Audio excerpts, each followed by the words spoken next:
Today, we are going to dig into the World Economic Forum's latest Global Risks Report. But we're not just going to look at the big picture. We're going to break down what its pretty serious warnings could mean for the business sector in one of the most dynamic regions on the planet, West Africa. So, just so you know, everything we're talking about today comes straight from the 21st edition of that report.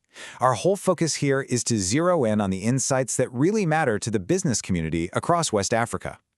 You know, right from the get-go, the report's message is impossible to ignore.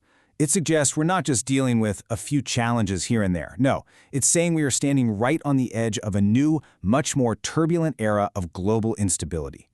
And that, right there, is the million-dollar question. I mean, it's one thing to talk about these big global storms, right? But how do those high-level warnings actually translate to the day-to-day reality of running a business in Accra or Dakar or Bamako? Well, that's exactly what we're here to unpack. Okay, first things first, let's set the global scene. The report calls the coming years an age of competition. The idea is that this growing uncertainty, it isn't just a temporary thing, it's becoming the new normal. And check out these numbers because they really back up that gloomy forecast. A full 50%, that's half of the experts they surveyed, expect the next 2 years to be either turbulent or stormy. And look at the other side. Only a tiny 1% think things will be calm. That is a really powerful consensus.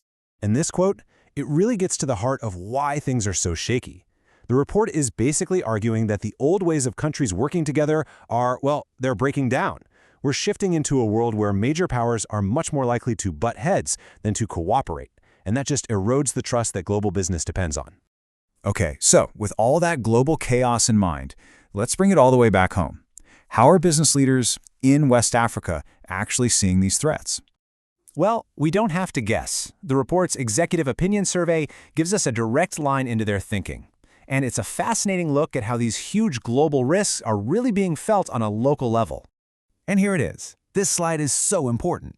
First, notice the shared #1 concern in both Ghana and Senegal, a lack of economic opportunity. I mean, that's a fundamental boots-on-the-ground worry. But then, look at how things diverge. In Ghana, the negative side of AI is already their #2 risk. In Senegal, it's misinformation. And then you look at Mali, and it's a completely different picture, led by cyber insecurity and even environmental collapse. It just goes to show you, there is no single story for the entire region. Now, let's connect these local worries to one of the biggest global risks the report flagged. It's something the experts are calling the geoeconomic squeeze. So what is geoeconomic confrontation? Well, think of it this way. We're not just talking about traditional wars anymore. This is when countries use things like trade, technology, and finance as weapons to get what they want politically. And get this risk jumped 8 positions to become the #1 global concern for the next 2 years. It's a huge deal. This image here just captures the impact perfectly. Every single container on that ship, every link in that supply chain, it all becomes a potential pressure point in this new age of competition. And for businesses in West Africa that depend on global trade, this creates a massive amount of uncertainty.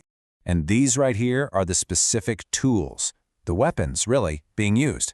It's way beyond just simple tariffs now. We're talking about blocking investments, slapping sanctions on key tech sectors, and controlling access to critical minerals, many of which, by the way, are sourced right from the African continent. This directly hits everything from the cost of goods to who you can even sell to. All right, let's shift gears and talk about another massive theme, technology. The report makes it crystal clear that innovation, especially artificial intelligence, is both a huge opportunity and a really significant new source of risk. It's a classic double-edged sword. And this really lays out that tension, doesn't it? On one side, you have the promise of AI, these incredible leaps in productivity and innovation. But on the other side, you've got the peril, job displacement, making inequality even worse, and the spread of misinformation, which, if you remember, was already a top risk flagged in Senegal. And this is where it all clicks into place. The fact that business leaders in Ghana are already ranking the negative outcomes of AI as their second biggest worry, it just shows this isn't some abstract, far-off threat. It's a real, present-day concern for business stability and for society. So after all that, you might be wondering, what can actually be done? Faced with this pretty dark outlook, what's the path forward? Well, the good news is the report doesn't just list a bunch of problems, it also points towards some real strategies for building resilience.